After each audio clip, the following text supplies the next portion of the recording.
Hello and welcome to another video. Today we're going to talk about the Sinister Six, the personification of putting all your eggs in one basket.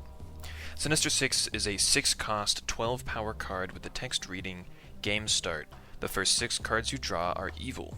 After you play them all, merge them into this and add this to the last one's location.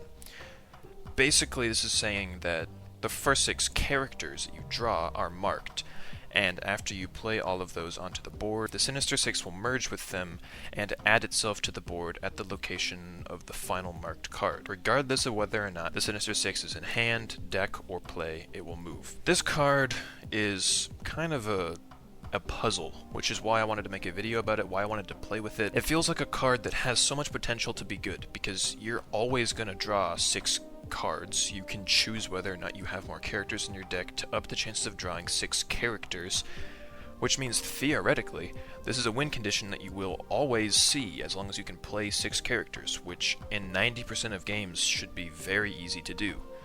The problem then is winning a second location, and that really interested me. The primary thing I found was there's a lot of card synergies that I'm going to go into.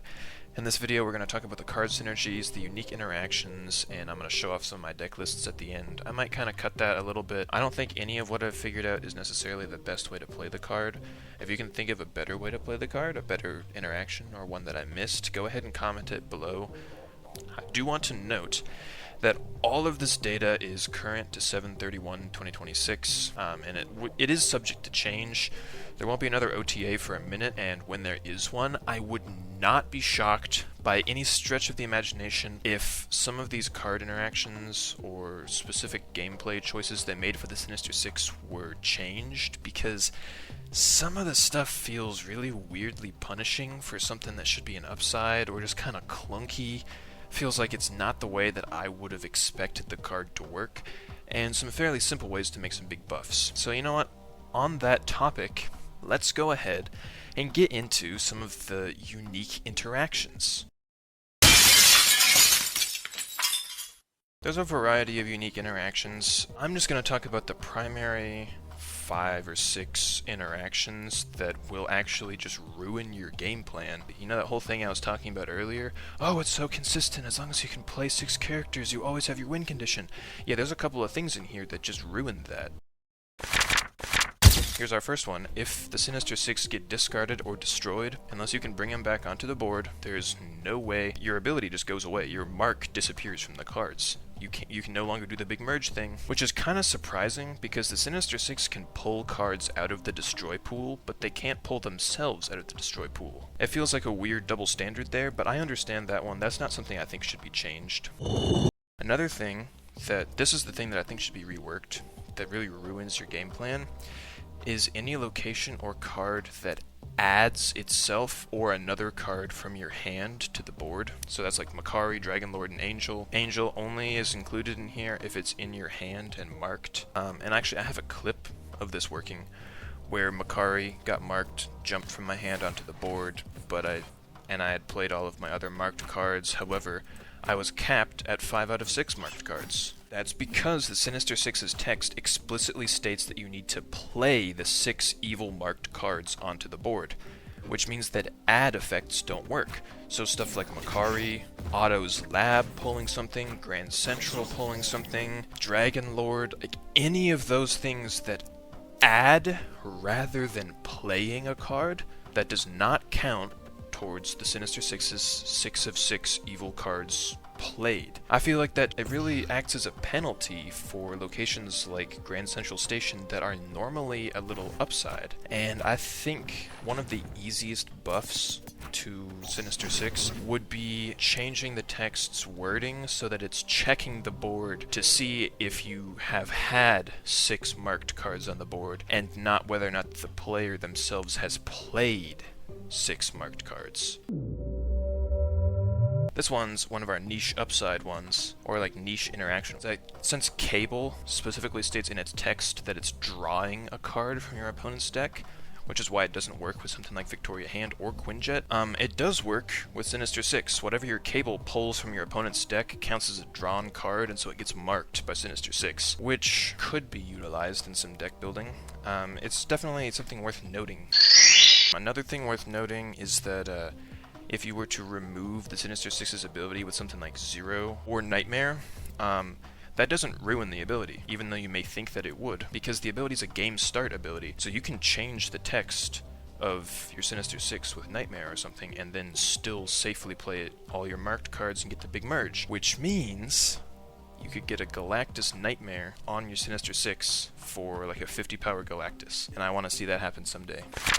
Another thing worth noting is that your Sinister Six pulls cards from the destroy pool as long as they're marked. It pulls your marked cards from the destroy pool to merge with it, just like Dormammu does with its first ability. So you can use destroy abilities like Venom, and the cards that Venom destroys do not get removed from the total Sinister Six's power. In fact, you can use that with a marked Venom to double dip on that to get an even bigger Sinister Six, or you can use that with an unmarked Venom to save that power into the Venom and keep the Venom on the board while still having that power get poured into the Sinister Six.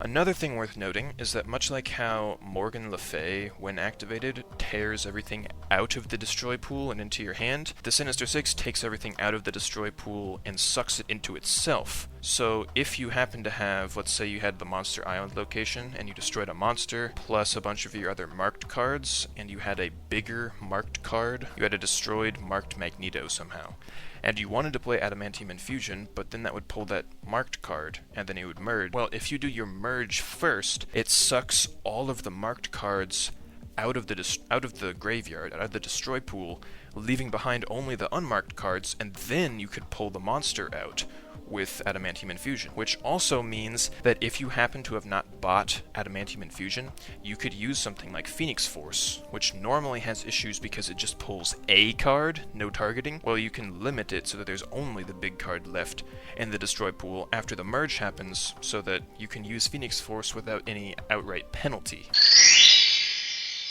The final thing that is worth noting has to do with the specific keywords that the Sinister Six utilize. The Sinister Six are added to a location, not played into it.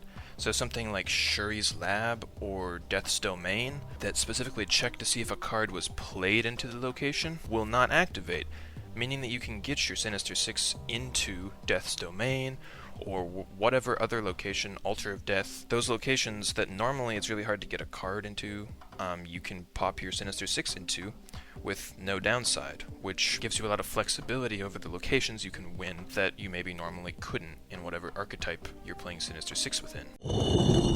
Alright, now I'm going to move into card synergies. So first and foremost, the name of the game when playing Sinister Six is trying to get cards that aren't marked onto the board so that you have lasting power after the merge. And there's a variety of ways to do that. You've got your creator cards that add copies or create a unique card in your hand, which is not a drawn card, so it doesn't get marked. So then you can throw that on the board and it won't merge at the end. The only issue with these is that you are playing a card to get a card that you then have to play. It requires additional energy, additional turns in order to get the upside from that. Next archetype of cards are your quote-unquote adders. These are cards that add other bodies to the board as a part of their ability. Stuff like Squirrel Girl, Mr. Sinister, Mysterio, Brood, Baron Zemo, Shauna, Scarlet Spider, White Tiger, Doctor Doom, all of the Horde zombie synergy cards, and even stuff like Bucky Barnes and Wade Wilson and Uncle Ben. All of those cards, after their ability is triggered through Activate, On Reveal, Destroy, whatever else, they add a separate body to the board, and that separate body does not inherit any of their stats, meaning that you fully avoid getting the mark on them. So you can use any of those cards in order to get a secondary body on the board that does not get marked by the Sinister Six evil mark. I also think that the zombie horde cards are pretty incredibly good here. You can basically win a second location with your zombie horde, and if you just so happen to Mother Rascani your zombie power man or get one that was unmarked, then you would potentially have 3 win conditions with your zombie horde, your Sinister Six, and your zombie power man. Some other cards that I think are definitely worth mentioning. We'll start with Fastball. Fastball works really well. You play down your 6 marked cards, they merge together, then you throw it across the lane, afflict them with your negative 1 billion power from your Sinister Six, and then bring it back elsewhere with double power or with +5 on the Phoenix Forces part. There's also the fact that the Sinister Six specifically states that it marks characters, not cards, so this doesn't mess up your marked card order either, because your skills won't get marked.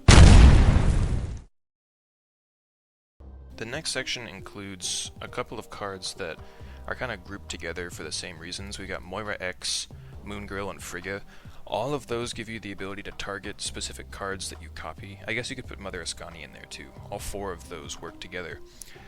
Because there are cards, in fact there's one card in particular, Venom, that you really want to have unmarked. Because if you have an unmarked Venom, then you can destroy a bunch of your big marked cards, and then he saves that power in his body, and those cards go into the destroy pool and will still be merged into the big Sinister Six when that's made. So you can save that power on the board. Arnim, Zola, and Taskmaster are pretty good cards here. You definitely don't want them marked, which is their biggest problem. I've seen a couple of people trying to play some Quicksilver Domino Sinister Six decks to try to get enough deck thinning that your chances of drawing those cards until the end are lower, but really you're just working with a real consistency and probability problem there, and then you're more or less playing something more adjacent to like a Man Spider or Mr. Negative deck, where if you see the cards you want at the beginning, then you know you're going to win, and if you don't see them, then you retreat because you know you're going to lose. These cards still have a lot of potentially high upside when it comes to those synergies, but I don't think that I would play Arnim, Zola, or Taskmaster in those decks. I think a better option would be trying to get those from the raft or playing Valentina and being aware of how the interaction works, because it is still very strong. I just don't think that depending on drawing them in the right order is worthwhile. Another card that I think is definitely worth mentioning that is going to be a lot of fun, though, like a challenge, a deck building challenge on top of a deck building challenge to get to work, is Galactus. Galactus already destroys the other 2 locations, condensing everything down to 1 location to be your game definer. He changes the whole game rules. And Sinister Six is really good at stacking up 1 location to be huge, so obviously that works really well. The biggest limitation there is the fact that you would need the Galactus to be marked in order for that to work, and then you have to play him as your last marked card, on top of the Galactus restrictions with an empty location and all that. Like, there's a lot of difficult hoops to jump through to get that to work. However, in the deck and in the curve, the event, the game where you manage to get that to work, that's really strong, and there's not a lot your opponent can do to disrupt that. Anyways, I think that's pretty well what I've got for this video. I think Sinister Six is a pretty legitimate card, even if it doesn't get buffed soon. Though, if they were to buff it in any of the minor quality of life ways, I think that that would make a huge difference. I think it should check the board to see if there were 6 marked cards on the board, pulled onto the board, played onto the board, whatever. They just need to be in the field of play at some point. Thanks for watching. Sorry that it's been so long since my last video. I don't have an excuse for that, and I have nothing more to say there. But I've got some ideas planned, including some more Marvel Snap stuff and some more stuff from different games, so plan to be much more active over this coming fall, and I hope to see you in the next video. Till then, see you next time.